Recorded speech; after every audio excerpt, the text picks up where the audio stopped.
பொதுக்காலம் 12ஆம் ஞாயிறு. முதல் வாசகம். கடவுள் வறியோரின் உயிரை தீயோரின் பிடியினின்று விடுவித்தார்.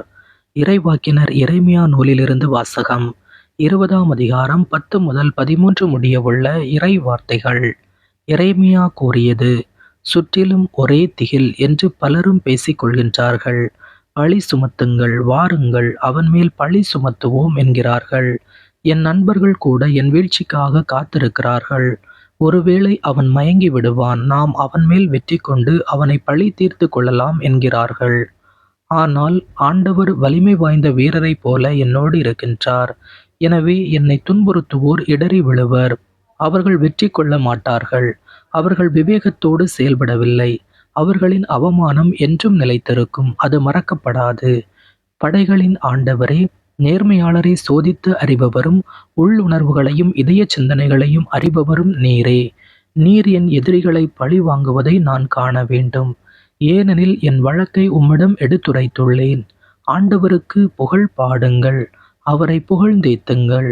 ஏனெனில் அவர் வறியோரின் உயிரை தீயோரின் பிடியினின்று விடுவித்தார். ஆண்டவரின் அருள்வாக்கு. இறைவனுக்கு நன்றி. பதிலுரை பாடல் பல்லவி. கடவுளே, உமது பேரன்பினால் எனக்கு பதில்மொழி தாரும். கடவுளே, உமது பேரன்பினால் எனக்கு பதில்மொழி தாரும். பொருட்டே நான் இழிவை ஏற்றேன். வெட்கக்கேடு என் முகத்தை மூடிவிட்டது. என் சகோதரருக்கு வேற்று மனிதனானேன்.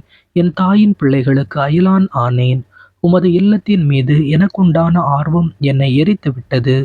உம்மை பழித்து பேசினவர்களின் பழிச்சொற்கள் என் மீது விழுந்தன. பல்லவி. கடவுளே, உமது பேரன்பினால் எனக்கு பதில்மொழி தாரும். ஆண்டவரே, நான் தக்க காலத்தில் உம்மை நோக்கி விண்ணப்பம் செய்கின்றேன். கடவுளே, உமது பேரன்பின் பெருக்கினால் எனக்கு பதில்மொழி தாரும். துணை செய்வதில் நீர் மாறாதவர். ஆண்டவரே, எனக்கு பதில்மொழி தாரும்.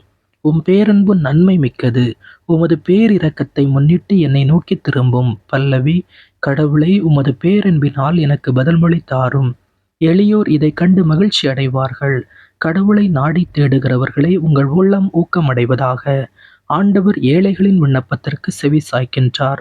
சிறைப்பட்ட தம் மக்களை அவர் புறக்கணிப்பதில்லை. வானமும் வையமும் கடல்களும் அவற்றில் வாழும் யாவும் அவரை புகழட்டும். பல்லவி.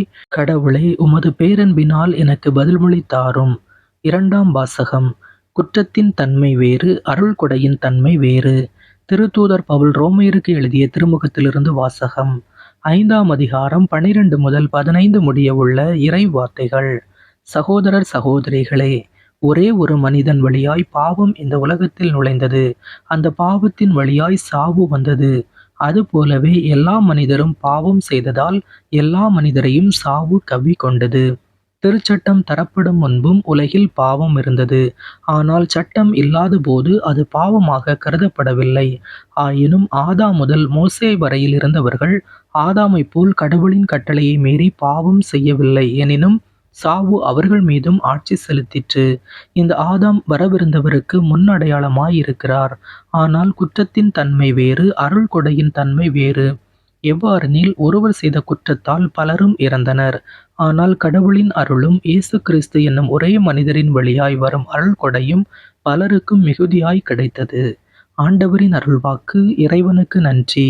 அல்லேலூயா. உண்மையை வெளிப்படுத்தும் தூய ஆவியார் வரும்போது என்னை பற்றி சான்று பகர்வார். நீங்களும் சான்று பகர்வீர்கள் என்கிறார் ஆண்டவர். அல்லேலூயா. நற்செய்தி வாசகம். உடலை மட்டும் கொல்பவர்களுக்கு அஞ்ச வேண்டாம். மத்தேயு எழுதிய தூய நற்செய்தியிலிருந்து வாசகம். 10ஆம் அதிகாரம் 26 முதல் 33 முடிய உள்ள இறை வார்த்தைகள். அக்காலத்தில் இயேசு தம் சீடர்களை நோக்கி கூறியது: உடலை மட்டும் கொல்பவர்களுக்கு அஞ்ச வேண்டாம். ஏனெனில் வெளிப்படாதவாறு மூடப்பட்டிருப்பது ஒன்றுமில்லை, அறிய முடியாதவாறு மறைந்திருப்பதும் ஒன்றுமில்லை. நான் உங்களுக்கு இருளில் சொல்வதை நீங்கள் ஒளியில் கூறுங்கள். காதோடு காதாய் கேட்பதை வீட்டின் மேல் தளத்திலிருந்து அறிவியுங்கள். ஆன்மாவை கொல்ல இயலாமல் உடலை மட்டும் கொல்பவர்களுக்கு அஞ்ச வேண்டாம். ஆன்மாவையும் உடலையும் நரகத்தில் அழிக்க வல்லவருக்கே அஞ்சுங்கள். காசுக்கு 2 சிட்டுக்குருவிகள் விற்பது இல்லையா? எனினும் அவற்றுள் ஒன்று கூட உங்கள் தந்தையின் விருப்பமின்றி தரையில் விழாது. உங்கள் தலைமுடியெல்லாம் எண்ணப்பட்டிருக்கின்றது. சிட்டுக்குருவிகள் பலவற்றை விட நீங்கள் மேலானவர்கள். எனவே அஞ்சாதீர்கள். மக்கள் முன்னிலையில் என்னை ஏற்றுக்கொள்பவரை விண்ணுலகில் இருக்கும் என் தந்தையின் முன்னிலையில் நானும் ஏற்றுக்கொள்வேன். மக்கள் முன்னிலையில் என்னை மறுதலிப்பவர் எவரையும் விண்ணுலகில் இருக்கிற என் தந்தையின் முன்னிலையில் நானும் மறுதலிப்பேன். ஆண்டவரின் அருள்வாக்கு. கிறிஸ்துவே உமக்கு புகழ். இன்றைய சிந்தனை. எரேமியா இறைவாக்கினர் வரவிருக்கும் தண்டனையை இஸ்ரேல் மக்களுக்கு அறிவித்து எச்சரிக்கை தந்ததால் அவரை அழிவின் இறைவாக்கினர் என்று துன்புறுத்தினார்கள். தொடக்க காலத்தில் கிறிஸ்துவை ஏற்றுக்கொண்டு வாழ்ந்தவர்களை வேத கலாபனைக்கு ஆளாக்கி கொன்றனர். இப்படிப்பட்ட சூழலில் இயேசுவின் வார்த்தைகள் ஆற்றலாக இருப்பதை நாம் உணரலாம். உடலை மட்டும் கொல்பவர்களுக்கு அஞ்ச வேண்டாம், மாறாக ஆன்மாவையும் உடலையும் நரகத்திற்கு தள்ள எல்லாம் வல்ல கடவுளுக்கு அஞ்சுங்கள் என்கிறார் இயேசு. கடவுள் பயம் உள்ளவர்தான் நேர்மையாக வீரமாக வாழ முடியும். இன்று இவ்வுலகில் இறை அச்சமே இல்லாதது எப்படியும் வாழலாம் என்ற போக்கு மிகவும் ஆபத்தான ஒன்றாகும். நான் கடவுளுக்கு அஞ்சுவதில்லை, மனிதர்களையும் மதிப்பதில்லை என்ற நிலைக்கு நாம் ஆளாகுவோம். இறைவனே நமக்கு நிலையான பலம் என்று நம்பிக்கையோடு வாழ்வோம். இயேசுவுக்கே புகழ். இயேசுவுக்கே நன்றி.